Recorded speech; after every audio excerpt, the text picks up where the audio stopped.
Pedro de Grado, hermano mayor y demás miembros de la Junta de Gobierno de la Cofradía del Santísimo Cristo de la Buena Muerte. Buenas gentes de Grado, amigos y amigas, señoras y señores, hermanos en Cristo todos, paz y bien. Antes de empezar, considero que es obligado dar mi pésame a la familia de don José Antonio González, conocido por todos como Antón, confrade vuestro, fallecido ayer con 85 años. Estoy seguro que le habría gustado estar hoy aquí con nosotros. En primer lugar, quisiera agradecer públicamente en el hermoso marco de la Capilla de los Dolores, en la que nos encontramos, la propuesta y la invitación a que este hermano que les habla se encargase de pronunciar el pregón que será la antesala del inicio de la Semana Santa de este año del Señor de 2019 en la muy noble villa de Grado. Gracias a la Junta de Gobierno de la Cofradía del Santísimo Cristo de la Buena Muerte por haber pensado en mí para esta importante encomienda. Si así lo ha hecho, ello significa una cosa.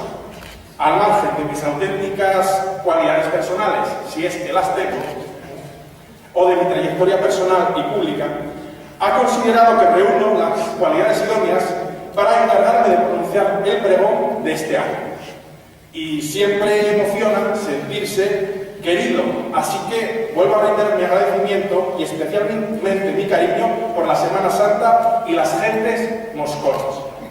Debo confesarles que antes de comenzar la redacción de este pregón tuve la gran tentación de leer los pregones de mis antecesores, por aquello de tomar un marco de referencia, un modelo de discurso y una disposición concreta, para que este fuese, a nivel estilístico, un pregón más de los que se han pronunciado y pronunciarán en la Semana Santa de esta hermosa ciudad de Grado. Enseguida desistí de esta idea, en el convencimiento de que no partir un modelo preestablecido de redacción y encomendándome a la vez al Santísimo Cristo de la Buena Muerte, daría como resultado una reflexión original. Otra cosa es que esta reflexión tenga la profundidad o el valor suficiente como para que ustedes la recuerden bien después. Ustedes serán los encargados de juzgarlo.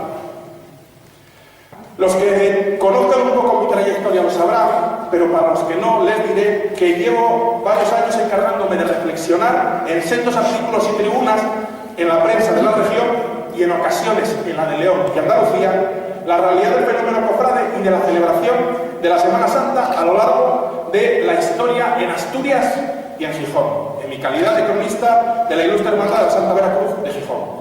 Además dirigí, como se comentó antes, el primer ciclo de conferencias Religiosidad Popular y Órdenes Religiosas en Asturias, siglo XVI al XX. Además he publicado 2 libros específicos sobre el mundo cofrade y la Semana Santa de Gijón. Tanto he escrito y reflexionado sobre la Semana Santa que ahora, queriendo ir a lo principal y más sustancioso, no sé por dónde empezar. A pesar de esta experiencia previa que acabo de exponerles, tampoco sé si poseo las innumerables cualidades y virtudes que se le presuponen a un pregonero de la Semana Santa. Pero lo que sí puedo asegurarles es que no me falta empeño, energía y una alta dosis de estima por el pueblo moscón. El ímpetu es una de mis mayores virtudes y defectos. Júzguenlo ustedes por sí mismos. Y antes de comenzar, debo reconocer que cuando afronté la tarea de su redacción, dudé mucho respecto al enfoque que darle, dadas mis múltiples facetas personales que han podido escuchar en la presentación biográfica precedente. Redactarlo como escritor poniendo el acento en los rasgos de estilo y en la narración profusa sobre el significado de la Semana Santa. Redactarlo como cofrade, poniendo el acento en la piedad y los sentimientos que pasan por su corazón cuando participa en las solemnes procesiones. Redactarlo como hermano franciscano, desde el punto de vista de la fe y más concretamente desde el ejemplo y enseñanzas de San Francisco de Asís. O redactarlo como hombre de ciencia, usando solo el dato histórico para reflexionar sobre el aporte cultural de la Semana Santa sin ningún tipo de atisbo de valoración espiritual. Al final llega a la conclusión que cualquiera de estos enfoques, por sí solo, carecería de la suficiente riqueza que otorga la diversidad de puntos de vista, que siempre aportan mucho. Por lo tanto, creo que en este pregón aparecerán unidas mis 4 principales facetas que les he venido apuntando, y además de forma entremezclada. Mi vinculación con el mundo cofrade, mi vinculación con la docencia e investigación de la historia, mi pertenencia a la familia franciscana y también mi dedicación al mundo de la escritura. De esta mezcla, que en principio podrá parecerles un poco sorprendente, ecléctica o atípica, espero que nazca una reflexión novedosa, la cual les invite a ver de otro modo la Semana Santa. Si es así, me alegraré mucho de ello. Hecha esta introducción o alegato inicial, típico de todo narrador, quisiera comenzar mi intervención con una frase de mi admirado y amado padre San Francisco de Asís. Ya he dicho que soy franciscano y que en concreto soy hermano profeso de la Orden Franciscana Seglar, antiguamente conocida como Venerable Orden Tercera de Penitencia de San Francisco de Asís, una de las 3 órdenes que fundó en vida el padre Seráfico. Pues bien, San Francisco de Asís, entre las profundas frases que dejó a sus hijos espirituales, dijo una que cada vez que la pronuncio me sobrecoge el alma, por las grandes implicaciones que tiene si uno alcanza a comprenderla en toda su profundidad. El Señor me dio hermanos. Efectivamente, que el Señor le dio hermanos a San Francisco de Asís implica que le dio un grupo de amigos y seguidores. Además implica que los miembros de este heterogéneo grupo, formado por ricos, nobles, pobres, jóvenes, ancianos, cultos, analfabetos, se convirtieron y se consideraron a sí mismos como hermanos, a pesar de que cada uno era de su padre y de su madre. Todos ellos eran miembros de la misma familia espiritual. Por otro lado, y lo que me parece más importante, San Francisco de Asís pone el acento en el don que supone para él el ideal de la fraternidad, de la comunidad o de la hermandad. En este sentido, la Iglesia solo puede entenderse como comunidad, pero no como una comunidad en sentido estadístico, bautizado en una parroquia o una diócesis, que en los tiempos que corren cabe la posibilidad remota de que algún día se encuentren en una celebración litúrgica. No, debe entenderse como una comunidad viva, una comunidad formada por hermanos en la fe, que se acompañan y se ayudan y se sienten parte de la misma familia. De este modo, la Iglesia es la fraternidad de los hijos de Dios, la fraternidad o confraternidad universal, la cofradía universal. Con esta forma de entender la Iglesia como comunidad, si nos faltasen las piedras, si nos faltase la construcción, mientras hubiese comunidad, no faltaría nada. La construcción, el templo, solo lo necesita el hombre, no lo necesita Dios. ¿Y qué tiene que ver esto con la celebración de la Semana Santa? ¿Acaso me he puesto a divagar y me he perdido? Podría ser, pero no. Lo que acabo de decir, que es a la vez sencillo y a la vez complicado de que lo pongamos en práctica por el devenir de la sociedad actual, supone que Cristo padeció, murió, resucitó y ascendió a los cielos, únicamente por nosotros y nuestra salvación. Y no únicamente nuestra salvación individual, sino nuestra salvación como pueblo fiel, nuestra salvación como comunidad, como familia o como fraternidad. Por tanto, el que crea que puede vivir solo, el que crea que no necesita de sus semejantes, el que crea que puede salvarse por sus únicas fuerzas, sin siquiera valerse de la misericordia de Dios, que está personificada o vivificada en las procesiones de Semana Santa, es un auténtico ignorante. Ignora la única y poderosa verdad que es esta: el Señor que se hizo carne y habitó entre nosotros está representado en toda la vida natural y humana que nos rodea, de la que Él es Padre. De ahí que San Francisco de Asís le hablase al hermano pájaro o al hermano lobo, por poner un ejemplo. Todos los miembros y componentes de la creación somos hermanos. Aunque franciscano y doctor especialista en la historia de la Iglesia, no soy teólogo, pero lo entiendo y lo interpreto humildemente así. Pero sobre todo, Jesucristo está presente en los más necesitados, enfermos, pobres, ancianos que viven solos, seguido de un largo etcétera de descartados. Por ello, el que se sienta devoto de la Semana Santa y venere con fervor los padecimientos de nuestro Señor Jesucristo y no se sienta ni un poco de dolor al ver los calvarios cotidianos, soledades, pobreza, falta de trabajo, que tantas y tantas gentes sufren a nuestro alrededor y en el mundo, no es consciente del grave error en el que vive. Dios se bajó, se hizo chiquito, como muestra de su poder, de su humildad y como puerta para nuestra salvación. Es el niño que dormita en el pesebre, es el joven que se convierte en adulto, predica, enseña y hace milagros, es el hombre que sufre el Calvario y acaba en la cruz, el único que puede salvarnos. Ese Dios hecho carne es el Dios misericordioso al que veneramos los cristianos. También es el Cristo de la buena muerte.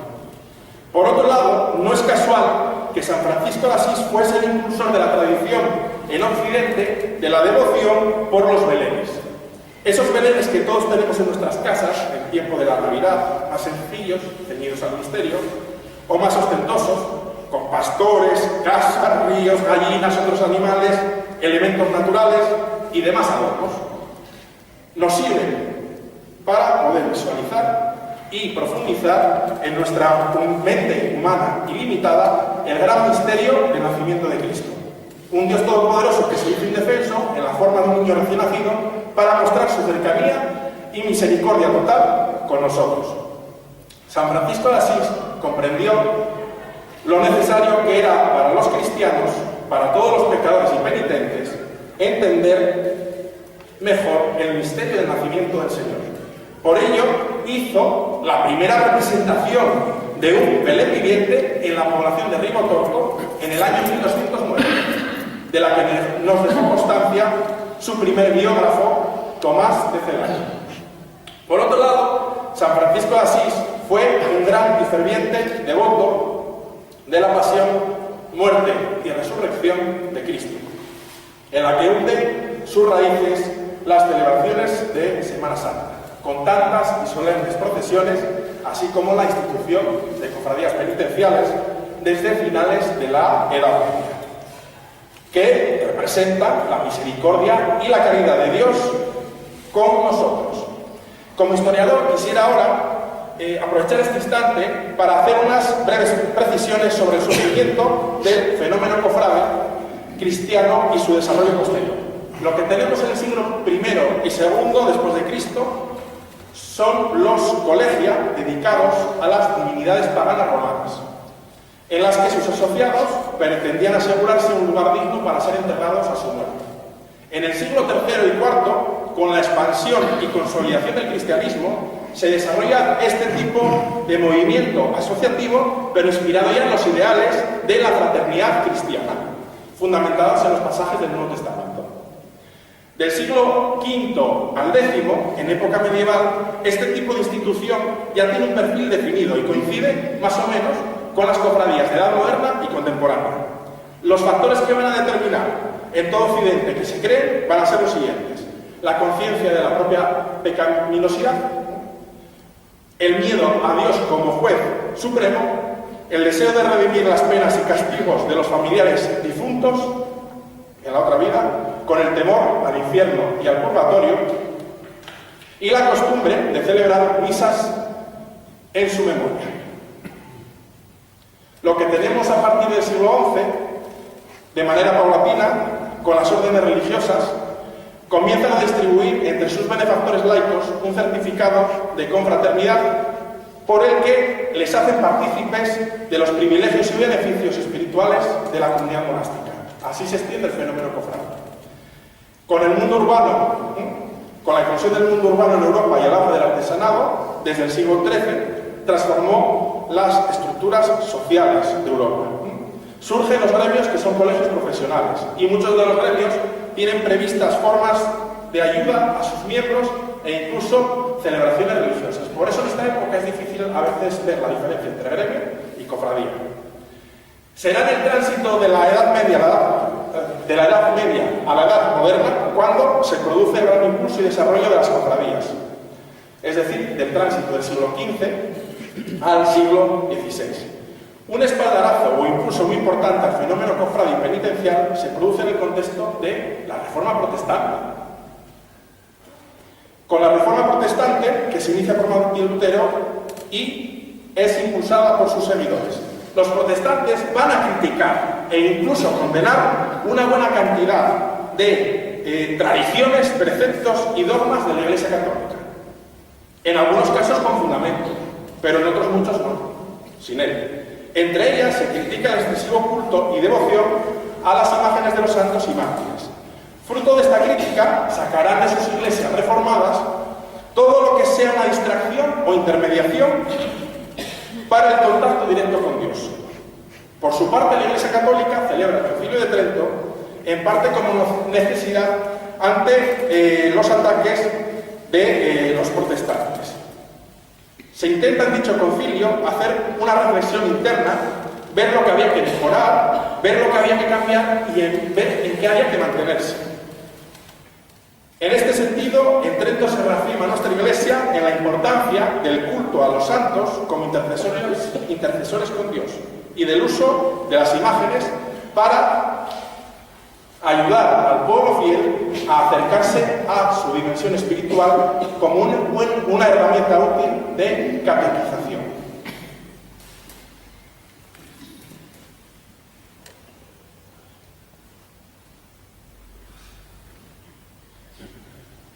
Disculpad. Las imágenes eran indispensables, tenemos que tenerlo en cuenta, para un pueblo que estaba escasamente formado. Apenas sabía leer y escribir. Y esos elementos servían para enseñarles de forma sencilla, cercana y didáctica las verdades de la fe. En Trento también se potencia el establecimiento de las escuelas gratuitas de primeras letras para la enseñanza de los fieles católicos. Por otro lado, también se potencia e impulsa, en el contexto de la celebración de la Semana Santa, las representaciones de los pasajes de la Pasión de Cristo que llegan a alcanzar un gran realce en España, sobre todo en el momento del siglo XVIII. Lo que en un inicio, esto es importante, fue una respuesta por reafirmación ante la crítica de los protestantes, luego se convirtió en una fuerte tradición que trascendió lo espiritual para adentrarse en lo cultural, arraigando fuertemente en diversas regiones españolas y de sus territorios de ultramar. En el caso concreto de los territorios españoles, de América y de Asia, la religiosidad popular, centrada en el establecimiento de cofradías y la realización de procesiones, ayudó en el proceso de evangelización de aquel extenso territorio. Con las imágenes se consiguió que los preceptos evangélicos y los pasajes de la vida de Jesucristo fuesen más fácilmente comprensibles para aquellas poblaciones ajenas a nuestra tradición histórica y cultural. El arraigo de la fe católica fue tan fuerte en aquellos lugares que Hispanoamérica se ha convertido en un gran pulmón para el catolicismo, con un gran número de fieles y de vocaciones a la vida consagrada, que en ocasiones sirven para paliar el despoblamiento de los monasterios y conventos de España y otros países occidentales. En el caso de Asia, nuestra querida Filipinas, a pesar de los avatares políticos que han llevado recientemente a intentar borrar su sentido pasado español, es el gran bastión del catolicismo en dicho continente. El fervor del pueblo filipino se evidencia en el contexto de las celebraciones y procesiones de Semana Santa, en las que participan con auténtica pasión.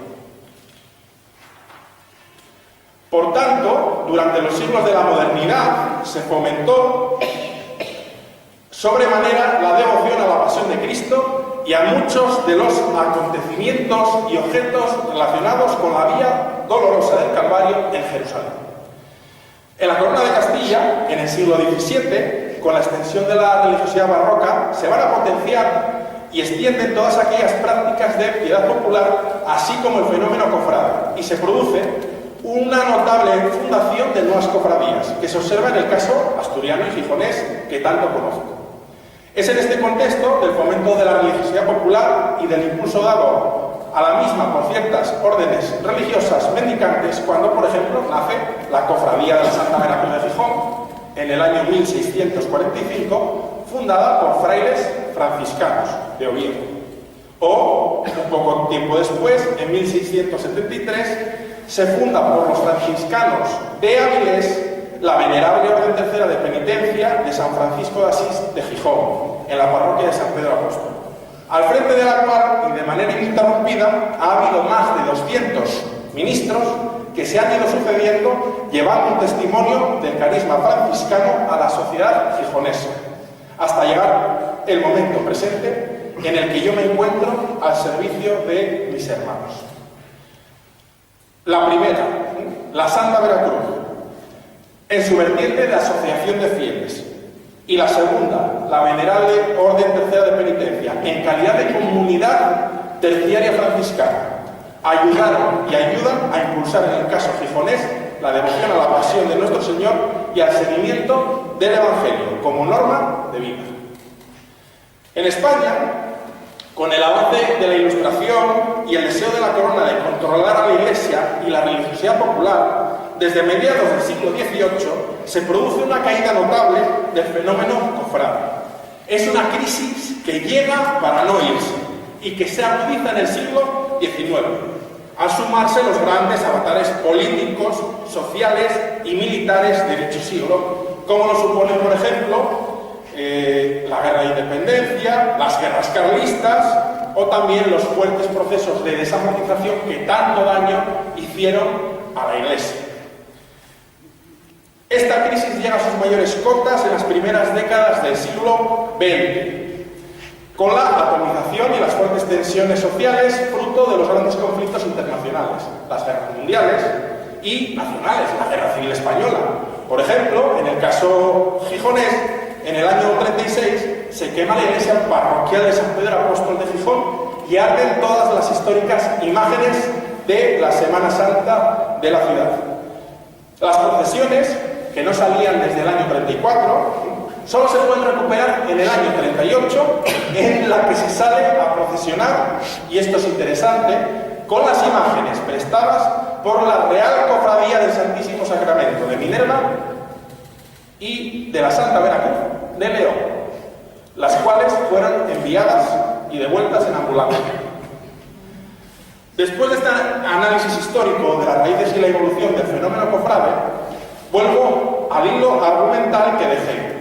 La celebración de la Semana Santa tampoco se puede entender sin la celebración comunitaria, como no se pueden entender las tradicionales procesiones sin la conglomeración de los fieles que asisten a las mismas, los grupos de porteadores y demás miembros de las cofradías que unen sus esfuerzos para sacar año tras año las imágenes de la pasión con la mayor veneración y el mayor realce.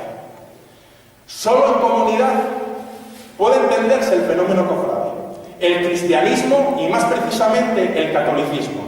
Somos una comunidad de fe que debe desarrollarse, evolucionar y sentir de manera conjunta. Somos un mismo corazón. La crisis del catolicismo, del tránsito al siglo XXI, se ha debido, entre otros factores, y en mi humilde opinión siempre, al haber olvidado el carácter comunitario de la Iglesia.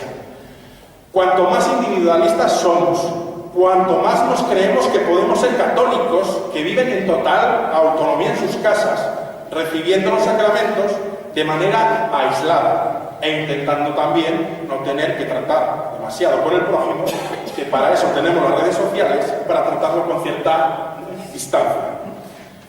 En este proceso de aislamiento de los cristianos, más vacía se queda la Iglesia, menos sentido de pertenencia hay y más aumenta la crisis de la misma.